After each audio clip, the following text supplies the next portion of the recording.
జై సచ్చిదానంద. మీ అందరి హృదయాల్లో కొలువై ఉన్న పరమాత్మను నేను హృదయపూర్వకంగా శిరస్సు వంచి నమస్కరిస్తున్నా. పోయిన ఎపిసోడ్లో మనం కృష్ణ భగవాన్ అర్జునునికి పునర్జన్మ గురించి ఏం చెప్పాడో మాట్లాడుకున్నాం. అదే విషయాన్ని ఈరోజు మాట్లాడబోతున్నాం. మరణం తర్వాత పునర్జన్మ అనేది ఒకటుంది. దీని గురించి ఇంకా కొన్ని విషయాలు అర్థమయ్యేలా మనం మాట్లాడుకుందాం. మహావీరుడు ఆయన గత జన్మ గురించి చాలా చెప్పాడు. శాస్త్రాల్లో ఆయన జీవితానికి 27 జన్మల ఇతిహాసం ఉంది. వృషభదేవ్ భగవాన్ మొదట తీర్థకరుడిగా ఉండేవాడు. ఆయన మనవడాయన మరీచి అని పేరు. వృషభదేవ్ భగవాన్ కొడుకు ఉండేవాడు కదా, అదే భరత చక్రవర్తి. ఈయన కొడుకే మరీచి.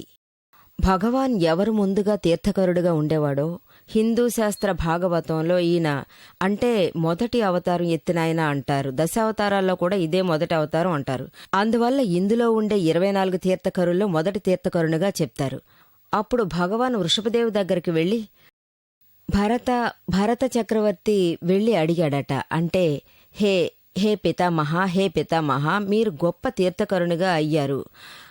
అందువల్ల మీ తర్వాత నేను చక్రవర్తినయ్యేలా జరిగినది.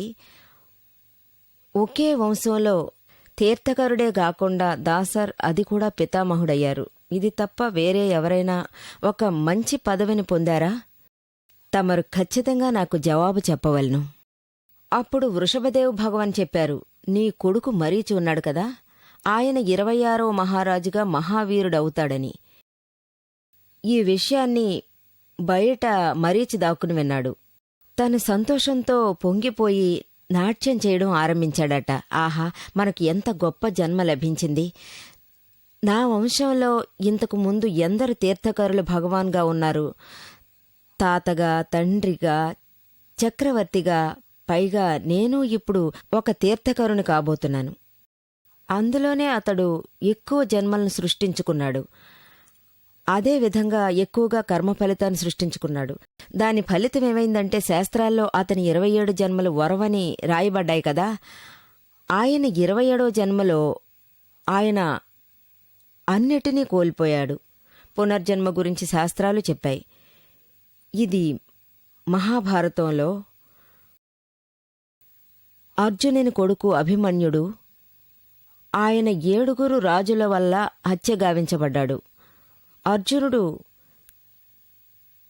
తిరిగి వచ్చిన వెంటనే తన కుమారుడు చనిపోయాడనేది వినగానే చాలా దుఃఖించాడు. అర్జునుడు ఆవేశపూరితుడయ్యాడు. ఎన్నో రకాలుగా ఊహించుకున్నాడు. శ్రీకృష్ణ భగవాన్ ఆయనకు అర్థమయ్యేలా చెప్పాడు. ఈ శరీరం కోసం నువ్వెందుకు దుఃఖిస్తున్నావు? ఇది నశించే దేహం, ఇది ఎవరి సొంతం కాదు. అయినా అతడు దేనికి ఒప్పుకోలేదు. అతని దుఃఖం ఆరనేలేదు. అయినా అతనికి ఎక్కడలేని ఆవేశం కలిగింది. దీనికంతటికి ఎవరు ఏడుస్తారో వాళ్ళకి ఖచ్చితంగా జన్మ లభిస్తుంది. ఇతడేమైనా చనిపోయాడా? లేదే.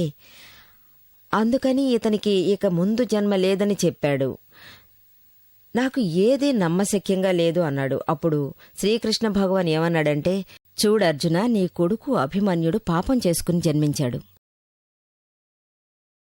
కాని కృష్ణ భగవానుడు చెప్పిన ఆ మాట శ్రీకృష్ణ భగవానుడే ఇలా చెప్తున్నాడు. అతను పాపం చేసుకుని జన్మించాడని చెప్తున్నాడు.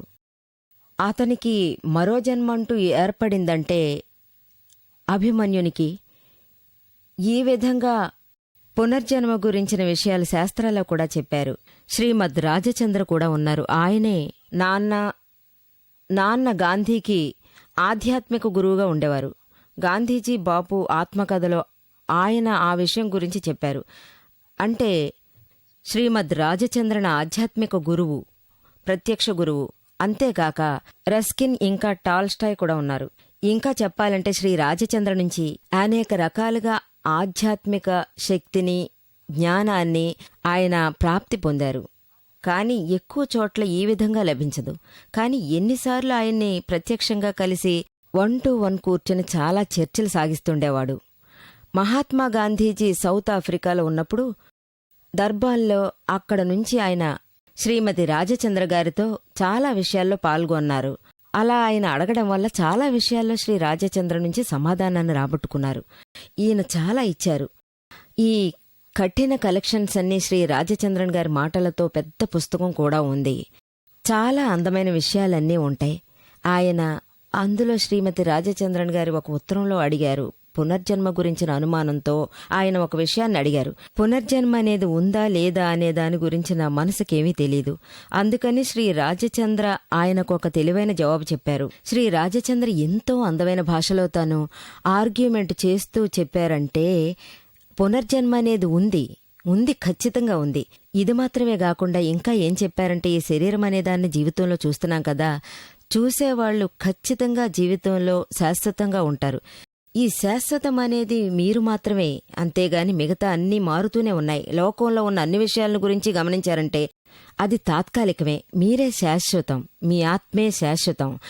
ఇదే జన్మలుగా మీకు జరుగుతూ ఉంది.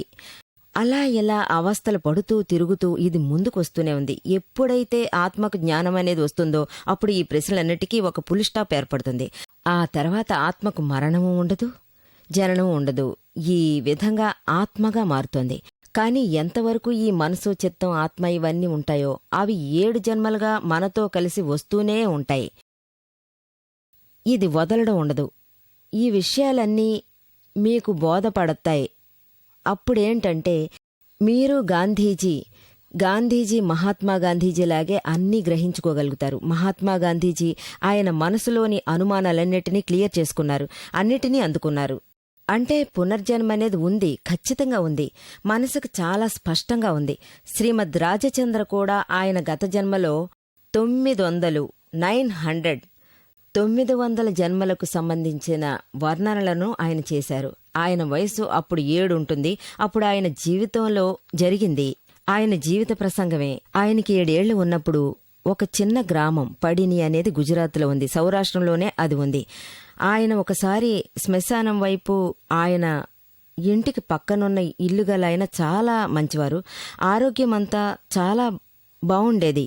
కానీ సడన్ గా పాపం చనిపోయాడు. అందుకని నాకు చాలా దుఃఖం కలిగింది.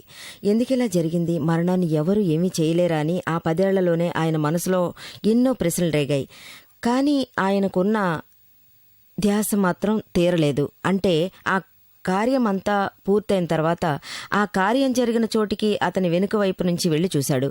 అక్కడ ఆయన చూసిన దృశ్యం ఏంటంటే శ్మశానంలో అందరూ కూర్చుని ఉన్నారు. ఇతన్ని ఎవరూ లోపలికి వదలలేదు, లోపలికి వెళ్లడానికి అనుమతించనన్నారు. చెట్టుపైకి ఎక్కాడు. చెట్టు మీద కూర్చుని అక్కడ ఏం జరుగుతుందనేది అతడు తొంగి చూశాడు. అతడు కూర్చుని చూసేటప్పుడు అతని పొరిగింటి అంకుల్ని అందరూ కలిసి కాల్చేస్తున్నారు. వీళ్ళు ఎందుకిలా కాల్చేస్తున్నారనేది అతనికి తోచింది. ఇంత మంచి మనిషిని ఎందుకిలా కాల్చేస్తున్నారని ఓ 10 ఏళ్ల కుర్రాడి మనసులో ఎలాంటి ప్రశ్న చెలరేగిందో చూడండి. అతనికి ఆపుకోలేని దుఃఖం కలిగింది. అక్కడ ఉన్న వాళ్ళందర్నీ చూసి వీళ్ళు ఎలాంటి మనుషులు అనుకున్నాడు. ఇది అక్కడ కూర్చుని ఆలోచించి అతనికి అన్ని విషయాలు అర్థం అవడం మొదలైంది. గత 900 ఏళ్ల జన్మాలు అతనికి తెలిసాయి. అక్కడతడు మహావీరననే స్వభావంతో కూర్చున్నాడు. అది కూడా అతనికి తెలిసింది. అంతటితో ఒక చిన్న తప్పు వల్ల అతనికి జన్మలన్నీ అనుభవించాల్సి వచ్చింది. అందువల్ల ఆయన జీవితంలో దీని గురించి ఒక ప్రసంగంలో ఆయన స్వహస్తాలతో ఉత్తరంలో రాశాడు. ఒక పునర్జన్మ గురించిన విషయాన్ని ఇంత పెద్ద ఒక పెద్ద మహాత్ముని ఆత్మ ఏదైనా తప్పుగా మాట్లాడుతుందా? ఆయన స్వయం అనుభవంతో ఆయన చూశారు. ఈ విధంగా ఎన్నో ప్రసంగాలు మేం చూస్తూనే ఉన్నాం. ఇతరులు చెప్తున్నది మేం వింటున్నాం. గత జన్మకి సంబంధించిన విషయాలన్నీ కొంతమంది దృష్టికి వస్తూ ఉన్నాయి. దాంతో గత జన్మలో వాళ్ళ అమ్మ ఎవరు, వాళ్ళ నాన్న ఎవరు, ఏం చేస్తున్నారు, వీటన్నిటినీ ఆయన చాలా కరెక్ట్గా చెప్తూ ఉన్నారు. ఈ విధంగా ఎన్నో జరిగాయి. నేను నా జీవితంలో చాలా విన్నాను. దాదాజీ దగ్గర ఒక చాలా చాలా గొప్ప ప్రిన్సిపల్ ఉండేవారు. అంటే పిహెచ్డీగా ఉండేవారు, హుషారుగా ఉండేవారు. దాదాజీ అక్కడ సత్సంగం ఇవ్వడానికి వెళ్లారు. సత్సంగంలో ఆయన బ్రహ్మచర్యం గురించి అందరికీ చాలా మంచి ఉపదేశమిచ్చారు. కాసేపటి తర్వాత అందరూ ఎంతో తృప్తి చెందారు. వెంటనే అక్కడ ఉన్న వాళ్ళందరూ, మాకు దీని గురించి ఇంకా వివరాలు తెలియాలి దాదాజీ, మేము ఈ దారిలో ఎలా వృద్ధి చెందాలో ముందు చెప్పండి. బ్రహ్మచర్యం అనేది ఎంత గొప్ప విషయం. దాదాజీ వాళ్లతో చెప్పాడు, మీరు కొంచెంసేపు కూర్చోండి, 30 గంట ధ్యానిస్తూ మీ మనసులో లోపలికి వెళ్లి చూడండి, ఇంట్రస్పెక్షన్ చేయండి. ఆత్మస్వరూపంలో అది స్థిరంగా ఉండి మీ మనస్సు, చిత్తం, వాక్కు వీటన్నిటినీ చూడండి. మనసు, బుద్ధి, చిత్తం, అహంకారం ఇవన్నీ, కోపం అనేది మనసులో ఎక్కడెక్కడ ఏ టైంలో వస్తోంది, చిత్తంలో నుంచి ఎక్కడెక్కడికి వస్తోంది. మీకు మనసులో ఒక తృప్తి అనేది కలిగే వరకు అక్కడ నుంచి తీసి ఈ రోజు వరకు మీ తప్పులన్నిటినీ మీరు గమనించండి. అంటే తృప్తి పొందలేని స్థితి నుంచి ఈ రోజు వరకు, లేదంటే ఈ రోజు నుంచి ఆ స్థితి వరకు ఈ రూపంగా ఆయన ఇంట్రస్పెక్షన్ కోసం అందరినీ కూర్చోబెట్టారో, ఏ ప్రిన్సిపల్ కోసం ఈ ప్రోగ్రాం జరుగుతూ ఉందో, ఆయన చాలా హుషారు గలవారు కూడా, తెలివైన వారు కూడా, అంతకంటే మేధావి కూడా.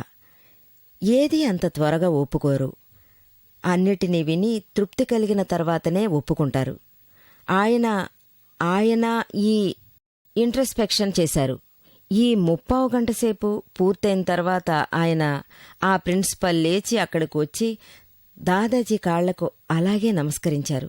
ఆయన ఏం చెప్పారంటే, అయ్యా, నాకు ఒక సాయం చేయండి. నాకు ఈరోజు ఇప్పుడే ఈ క్షణమే ఈ మహాబ్రహ్మచర్య వ్రతాన్ని జరిపించండి.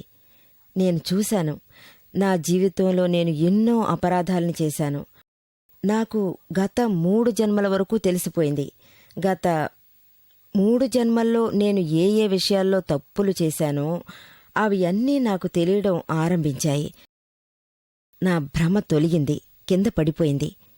ఏ భార్యనైతే నేనీ జన్మలో వివాహం చేసుకున్నానో ఆ భార్య 3 జన్మాలు నాకు బాగా తెలుసునని చెప్పారు. ఇదే భార్యతోనే నేను 3 జన్మలు అనుభవించానని చెప్పారు. నాకు చాలా పట్టుదల కలుగుతోంది. ఇక మీదట తన జీవితంలో ఇక నుంచి ఏదీ జరగకూడదన్నారు. దాదాజీ చెప్పారు, ఇలా చూడండి, ఇప్పుడు మీరు మీ మనసులో ఏం ఉంచుకుని మాట్లాడుతున్నారో అది లేనేలేదు. ఆవేశంతో చెప్తున్నారు. ఇది మంచిది కానే కాదు. ఈ బ్రహ్మచర్యం అనేది ఎంత అద్భుతమైనది, సీరియస్ అయిన విషయం. మీరు వచ్చి విడిగా అడిగినందువల్ల మాత్రాన ఇది జరుగుతుందనుకోకండి. మీరు మీ భార్యతో రండి. భార్య ఉన్నప్పుడే ఇక్కడ ఇది జరగాలి. పర్వాలేదని చెప్పి ఇద్దరూ బ్రహ్మచర్య వ్రతాన్ని స్వీకరించి వెళ్లారు. కాని ఇది ఒక గొప్ప విషయం అని మనం చెప్పుకోవాలి. ఇదే విధమైన అనుభవం మీకందరికీ కలిగిందా? అంటే గత జన్మంటూ ఒకటి ఉంది, ఖచ్చితంగా ఉంది. ఇంకొకటి, గత జన్మ, ఈ గత జన్మ తెలియడానికి కారణం ఏంటి? కొందరికి తెలీదు. దీనికి కారణం ఏంటనేది తెలీదు. దీని వెనుక సైన్స్ కూడా ఉంది. మరణించేటప్పుడు మనిషికి ఎప్పుడూ చాలా వేదన అనేది ఒకటి ఉంటుంది. శాస్త్రాల్లో ఈ మరణ వేదన గురించి అంత బలంగా అందరూ చెప్పారు. ఆ సమయంలో ఏదీ తట్టుకోలేనట్టు ఉంటుంది. పైగా మరణ భయం కూడా ఉంటుంది. అంత భయంకరం. మరణించేటప్పుడు బాధ ఎక్కువగా ఉంటుంది. అప్పుడు ఈ మనసు, వాక్కు, చిత్తం ఇక్కడే విడిపోతాయి. దాంతో ఈ సూక్ష్మ శరీరం అనేది, కారణ శరీరం అనేది ప్రాణాన్ని, ఈ 3 జీవాత్మ ఈ శరీరాన్ని వదిలి స్థూల శరీరంలోకి వెళ్లేటప్పుడు ఆ సమయంలో శరీరంలో చాలా వేదనగా ఉంటుంది. ఈ వేదన్ని మీరు ప్రాణాలతో ఉన్నప్పుడు అనుభవించడమే వీలు కాదు. అంతగా వేదన ఎక్కువగా ఉంటుంది. అటువంటి వేదనలో మరణించేటప్పుడు ఉండే వేదన, మరణం ఏర్పడ్డం వలన చెడు పరిస్థితులు వస్తాయి. సాధారణ వేదన కలుగుతుంది కదా, ఆ టైంలో మనిషి స్పృహ కోల్పోతాడు. స్త్రీలకు డెలివరీ లాంటి టైంలో చాలా వేదన అనుభవిస్తారు. ఆ టైంలో స్పృహ కోల్పోతారు. ఎందుకంటే ఆ నొప్పిలో అన్నిటినీ వాళ్ళు మర్చిపోతారు. అదేవిధంగానే మరణించేటప్పుడు కలిగే వేదన, ఒక మనిషికి అంత పెద్ద పరిస్థితి ఏర్పడుతుంది. వీటన్నిటినీ ఆమె మరిచిపోతుంది. గర్భంలో ఎన్నో వేదనలున్నాయి. 9 మాసాలు చీకటి గుహలో ఉండాల్సుంటుంది. మనిషి పుట్టేటప్పుడు కూడా చాలా వేదన ఏర్పడి తీరుతుంది. అన్ని వేదనల్లోనూ మైకం లాంటి ఒక పరిస్థితో, చీకటి లాంటి ఒక పరిస్థితో మనకు కలుగుతుంది. ఇందువల్ల గత జన్మలోని అన్నీ మరిచిపోవడం ఆరంభిస్తాం. ఇదే దానికి చెందిన అసలైన కారణం.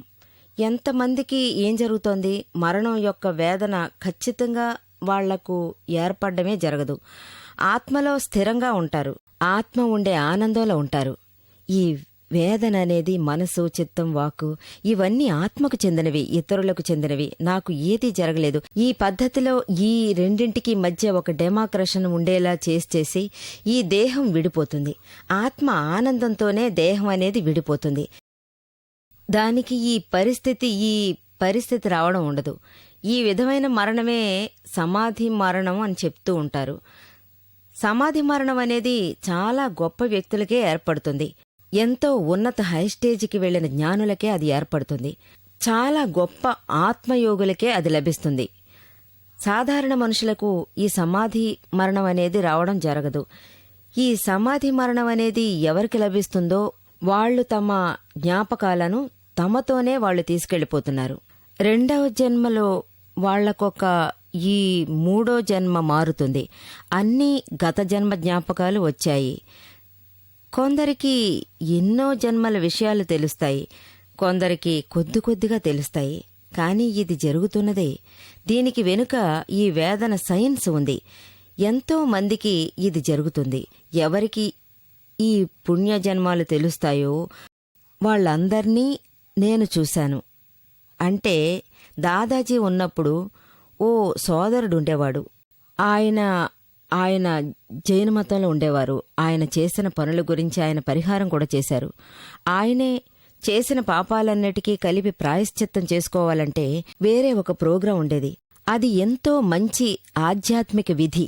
అక్కడ కూర్చుని మనం చేసిన తప్పులన్నిటినీ ఇంట్రస్పెక్షన్ మీరు చేయాలి. ఈ సహోదరుడు చెప్పినట్టుగానే నేరాలన్నిటినీ చూశారు. కూర్చొని చూసి ఓ 30 గంట సేపు ఆయన చూడవలసి వచ్చింది. ఈ విధంగా ఆయన చూసుకుంటూ ఉండడం వలన ఆయనకు 1000 సంవత్సరాలకు ముందు జరిగినవి కూడా తెలిసాయి. ఆయన చూసినది ఏంటంటే ఆయనే ఒక గొప్ప సాధువుగా ఉండేవాడు. ఆయన వెంట ఉండే సాధువులు కూడా చాలా గొడవలు పడ్డారు. ఆయన పడ్డ గొడవల కారణంగా వాళ్లలో పెద్ద భీకరమైన యుద్ధంగా మారి ఒకరికొకరు బద్ధశత్రువులుగా మారిపోయారు.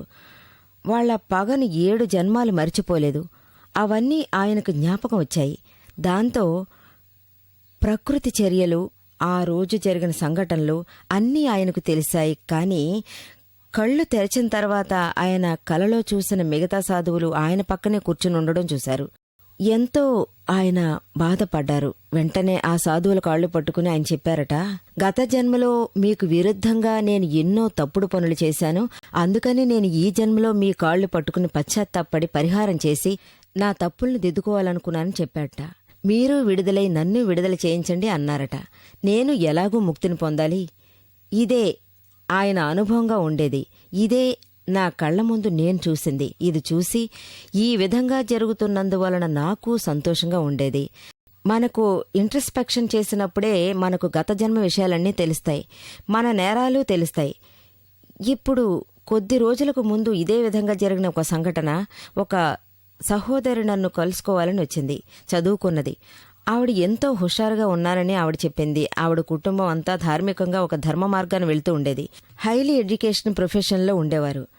ఆవిడ ఎప్పుడూ మనల్ని కలుసుకోవడానికి వచ్చేది, మనతో జ్ఞానదీక్ష తీసుకుంది కూడా. అంతేకాకుండా ఎప్పుడు ధ్యానంలో ఉంటుంది. ఒకసారి నన్ను చూడడానికి వచ్చినప్పుడు ఏం చెప్పిందంటే, నాకు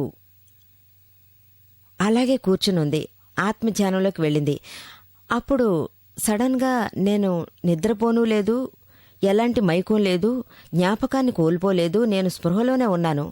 ఇలాగే కూర్చుని ఉన్న నాకు నా గత జన్మ తెలియడం ఆరంభించింది. నేను గత జన్మలో ఉన్నదంతా చూసుకుంటూ ఉన్న ఈ రోజు ఉన్న భర్తే ఆ రోజు భర్తగా ఉన్నాడు.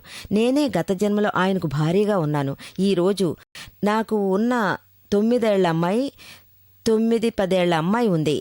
ఈ అమ్మాయే గత జన్మలో నా భర్తకి కీపర్గా ఉండేది. రెండవది గర్ల్ ఫ్రెండ్గా ఉండేది. నేను వీటన్నిటినీ చూస్తున్నాను. జ్ఞానదృష్టి వల్ల నాకు ఎటువంటి డిఫరెన్స్ రాలేదు. చాలా సాధారణ స్థితిలో ఉన్నాను. నాలో ఎలాంటి కోపం రాలేదు, స్వభావం మారలేదు. నేను నా భర్తతో వీటన్నిటి గురించి మాట్లాడాను. ఆయన నా మాట విని చాలా సంతోషపడ్డారు. నువ్వు ఏం చేస్తావో ఆ విధంగా చేయడానికి నేను సిద్ధంగా ఉన్నాను, నువ్వు ఏం చేస్తావో చేసుకో అని చెప్పారు. ఆ తర్వాత ఆమె నన్ను కలుసుకోవాలని వచ్చింది. ఈ విషయాన్ని మీకే వదిలేస్తానని చెప్పింది. అమ్మా, మీరే ఇప్పుడు చెప్పండి, నేను మోక్షానికి వెళ్లి తీరాలి. నాకు ఈ లౌకికంలో ఇక ముందు ఉండదలుచుకోలేదు. గత జన్మలో జరిగినదంతా చూసి నాకెందుకో ఒక పట్టుదల ఏర్పడింది. ఇక ముందు ఇలాగే ఉన్నందువలన ఏ ఒక్క ప్రయోజనం ఉండదు. నాకు లౌకికంగా చెప్పుకోవడానికి ఏమీ లేదు. నేను కోరుకున్నది అంతా ఒకే ఒక్కటి, అంటే నా కూతురు మీద నేను ఎటువంటి స్థితిలోనూ నేను కోపగించుకోకూడదు. కోప్పడి గొడవపడేదంతా వేరే విషయం, కానీ నాకు సంబంధించి ఒకే ఒక విషయం ముఖ్యం, అంటే నేను కోప్పడకూడదు. ఆ తర్వాతే నేను తనతో వివరంగా చెప్పాను. చాలా సంతోషపడింది. అదేవిధంగా తన కూతురు కూడా ఎటువంటి వ్యవహారాలు చర్చలు లేకుండా చాలా మంచితనంగా ఉండేది. గత జన్మ విషయాన్ని మరిచి ఈ జన్మలో ఏముందో అది మాత్రం తీసుకోమని చెప్పాను. కానీ ఈ విధంగానూ కొన్ని విషయాలున్నాయి. చదువుకున్న వారైతే మనం కావాలంటే కొంచెం అటు ఇటు ఉన్నారని చెప్పొచ్చు. ఊరికే అట్రాక్షన్ కోసం కొంతమంది చేస్తారని అనుకోవచ్చు. కానీ ఇది చాలా డీప్గా ఉండే జ్ఞానం వలన తన వ్యవహారాలు అన్నిటినీ ఎలాంటి తప్పుదారిలో పంపించేవారు కాదు. ఈ రూపంగా వచ్చేవారు చాలామంది మనకు కలలో వస్తూ ఉన్నారు. పైగా చాలా విషయాల్లోనూ వస్తున్నారు. ఇది మీరు చాలాసార్లు వినుండొచ్చు. ఇప్పుడు ఒక సిద్ధాంతం ఉంది, అంటే ఆధ్యాత్మికతలో ఒక సిద్ధాంతం ఉంది. అది అర్థం చేసుకోవడం అవసరం. అంటే ఒకవేళ మీకు 10 విషయాల్లో, జ్ఞానుల 10 విషయాల్లో 9 విషయాలను మీరు ఒప్పుకున్నారంటే, హృదయపూర్వకంగా మీకు ఒప్పుకున్నారంటే, ఉన్న ఒక్క విషయాన్ని మీరు ఒప్పుకోలేదంటే, ఏది మీకు నచ్చలేదో దాన్నే మనసులో పెట్టుకుని దాని పట్టులోనే ఉండి మిగతా విషయాలు తప్పు అని మాత్రం మీరు చెప్పకండి. దాని గురించి మీరు దిగిలే పడకండి. ఏది మీకు అర్థం కాలేదో దాన్ని అలాగే దూరంగా ఉంచేయండి. ఈ రోజు మీకు అర్థం కాకుండా పోవచ్చు, రేపు అర్థం కావచ్చు, ఎల్లుండి అర్థం కావచ్చు, ఎప్పుడైనా ఒక రోజు అర్థం అవుతుంది. కానీ 9 విషయాల్లో దేని మనం అంగీకరించామో, మనకు అర్థమైందో దాన్ని మనం సంతోషంగా మన ఫలితంగా అంగీకరించకూడదు. ఇదే విధంగా ఎన్నో విషయాలున్నాయి. మనం దాన్ని వెంటనే యాక్సెప్ట్ చేయడం కుదరదు. ఏది మీకు యాక్సెప్ట్ చేయడానికి వీలు పడడం లేదో దాన్ని అలాగే దూరంగా ఉంచండి. ఈ విధంగా చేసి చేసి అన్నీ ఒక రోజున యాక్సెప్ట్ అవుతాయి. అన్ని విషయాలు, పునర్జన్మ కూడా ఉందని మీరు యాక్సెప్ట్ చేయగలుగుతారు. గత జన్మ అంటూ ఒకటి ఉంది, ఖచ్చితంగా ఉంది. అందరూ ఇది చెప్తారు. అందరూ వారి అనుభవంతో, నేను నా అనుభవం ద్వారా చెప్తున్నాను. పునర్జన్మ అనేది ఒకటి ఉంది, ఖచ్చితంగా ఉంది. జై సచ్చిదానంద.